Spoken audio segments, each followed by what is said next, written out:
Your Highness, very nice to meet you. Thank you very much indeed for seeing us. Welcome to Dubai. This is my grandfather's house where my father and mother and us lived here. No electricity at that time when I was born, only these lights, you see? Oh, the lanterns. Lamp things. And no water. And this is also my grandfather.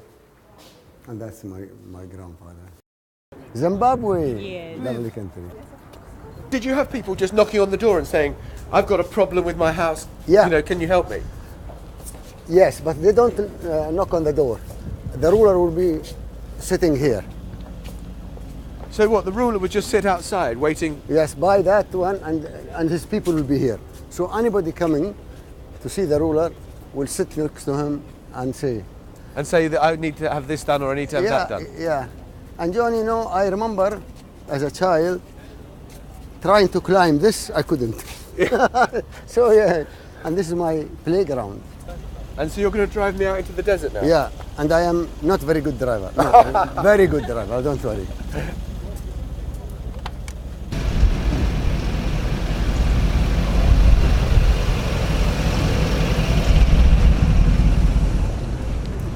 Your Highness, I just want to ask you, because we're going past the fabulous skyline Yeah. that it is Dubai. I just kind of, was that a vision? Did you have a feeling that when you were a child growing up, that one day, Dubai would look like this, it would be cosmopolitan, it would be all these things? I will tell you, John. I was lucky enough. I traveled with my father to Europe, England, and always my dream saying, roads, they have roads and they have buildings and, flags. And to me, that was my dream. Will we have that here, when this is my childhood? Between the Emirates, there was no road. And if the people are unhappy, how do you know? How do they tell you that they're unhappy? They will tell me. They tell me, and... But is there a for example, Yeah. this telephone, from 10 years ago to now, I haven't changed it. And everybody knows. The whole country knows my number. Ordinary people, Emirati, knows your phone number and will ring you up. Yeah, I have two numbers. One is private and one for the public. And Reem knows this. Yeah. So do you like Twitter? Yeah. 2.4 million followers, I see. Yes. Because I like, to tell them what's happening and not to listen, to wait for them to say, just tell him what's happening, and they are good about it. They follow you and why I'm doing this, and, so people can understand. Your Highness, you've just won Expo 2020. When we drove out here, we saw all the cranes busy building. Is Dubai back? Well, we are very happy that we won the Expo 2020 and 116 countries voted for us, and this is, to me, is a great, all these countries to believe in UAE and Dubai. That's the message I got. But now we have to do something to make it even better for these people who voted for us and to make Expo an excellent Expo. I mean, it was only 5-6 years ago that people were saying Dubai was finished. There was an economic crisis. And yes, I mean, some papers said that, but it is our mistake. We did not answer. We did not say anything. But when the crisis, I was, it's a challenge and I know we'll overcome it. So therefore, I was happy with my life going on, and people say, why, how is he? Because I know Dubai is not finished and Dubai is back because it is Dubai and UAE. But there must have been a moment where you thought this is really scary. No, I think this is a challenge, and I don't get scared from challenges. We face challenges and try to sort them out. So is the problem over? Are all the debts paid off? Yeah, the other day in the news, the palm company is going to pay a year ahead. So everything is, settled. Why do you think you made the? Why did you get into this mess? Why did the crisis come about? There must be things you've learnt about it. Of course, we learned. We learn every day, from this. But it is not us. We are a part of this world, and this crisis, or I call it challenge, is hit the world. But we Do you not like the word crisis?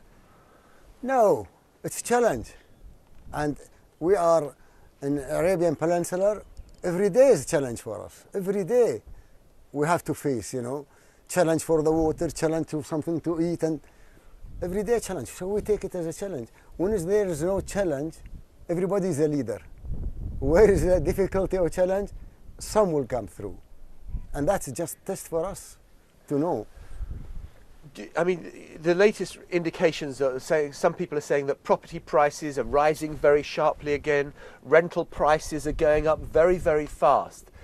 Are you not worried that another bubble is being inflated over Dubai that could burst again? A bubble will fly and not burst, because we put a law now, you cannot raise the rent more than percentage.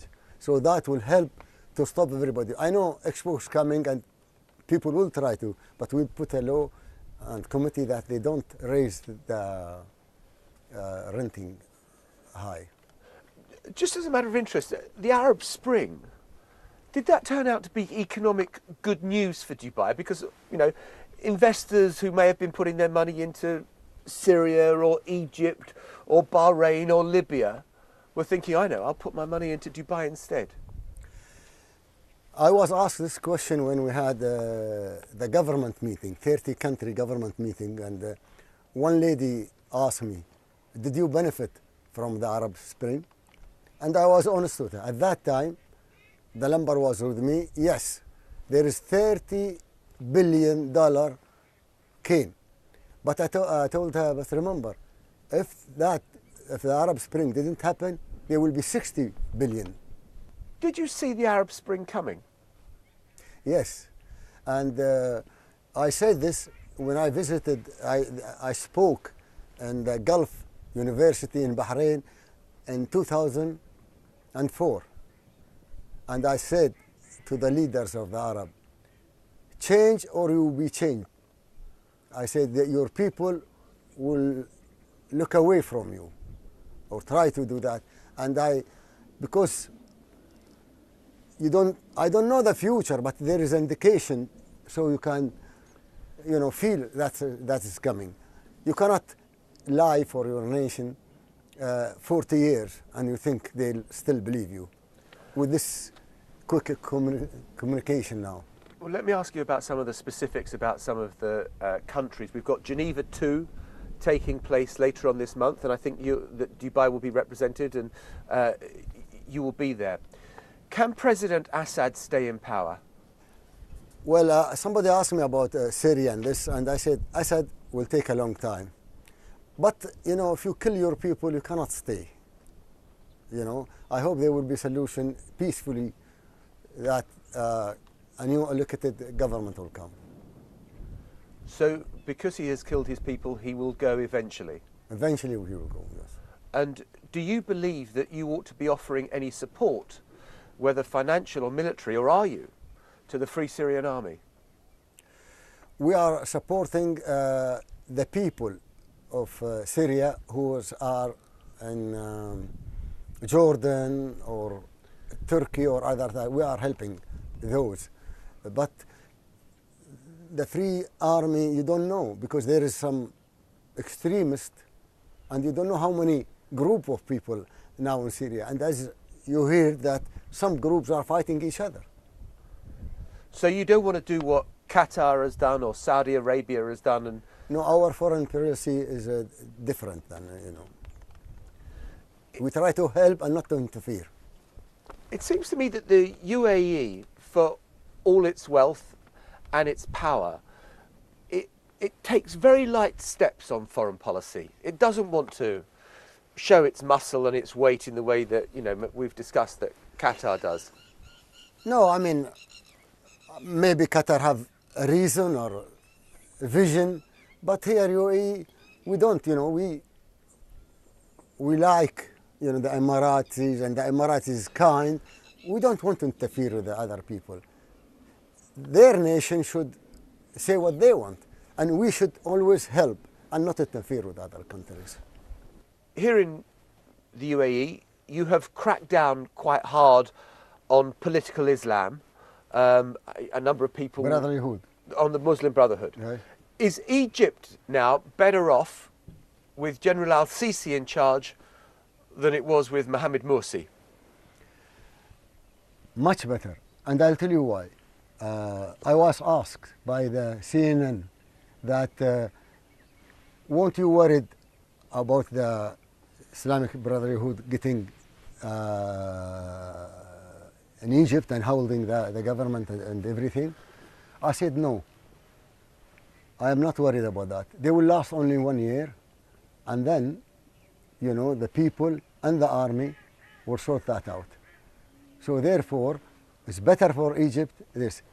What did they do when they came with Dr. Mercy? I mean, see what happened and see what happened now. I mean... But isn't that democracy? The people spoke. The people elected Mohammed Morsi. Why the people then got rid of him? They went to the streets and squares and said, come on, the army, sort it out. A lot of people went there and so. And we will see in the next election. Do you think General al-Sisi will stand? He'll be the next president?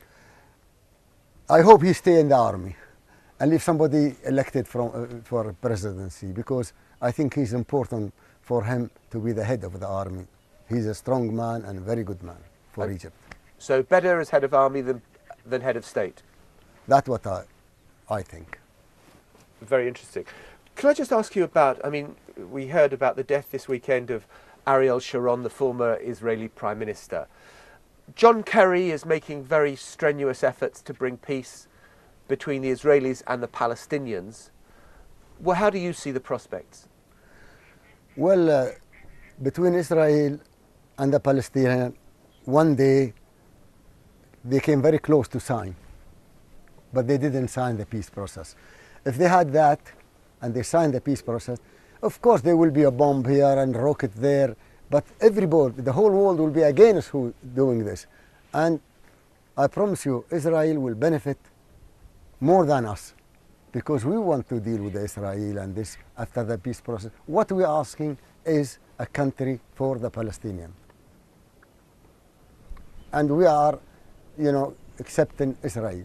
But for the Palestinians, we cannot just say nothing, no country, no place to stay. So therefore, if we have signed the peace process, there will be some problem, difficulties, but on time, Israel will benefit more. You said you'd like to be trading with Israel? After the peace process, we'll do everything with Israel, They will trade with them and we welcome them and everything. But sign the peace process. How close do you think they are? Every time I think they are close, they go away. I think, you see, what happens is, if the peace process coming and there is a rocket go to Israel, which is not accurate, Israel go back and hit back. So action and reaction, always happen that way.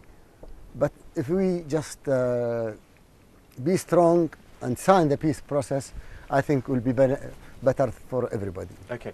I just want to ask you about Iran.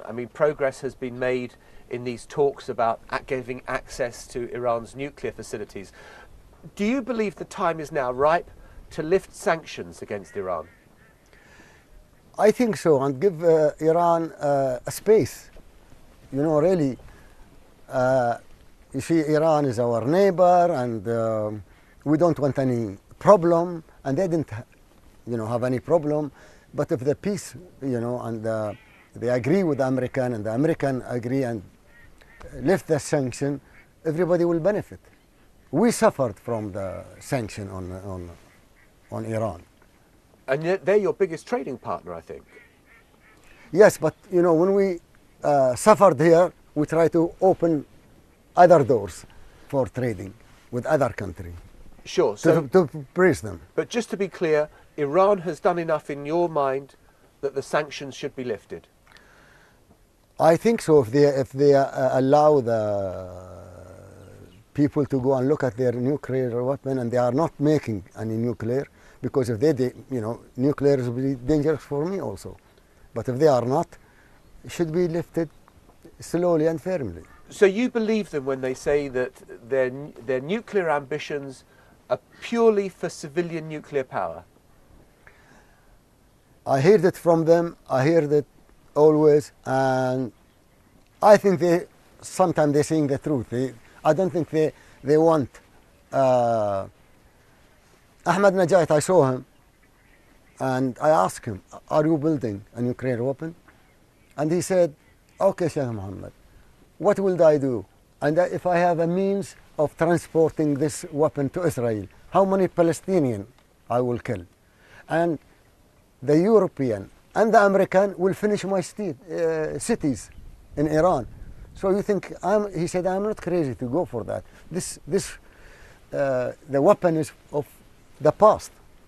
I just want to talk a bit about Dubai and the criticisms that have been made of Dubai about your country's human rights record. I mean, we've just had a case of an American who's just been released from prison who made a spoof video about youth culture, and he was put in prison for several months. Why?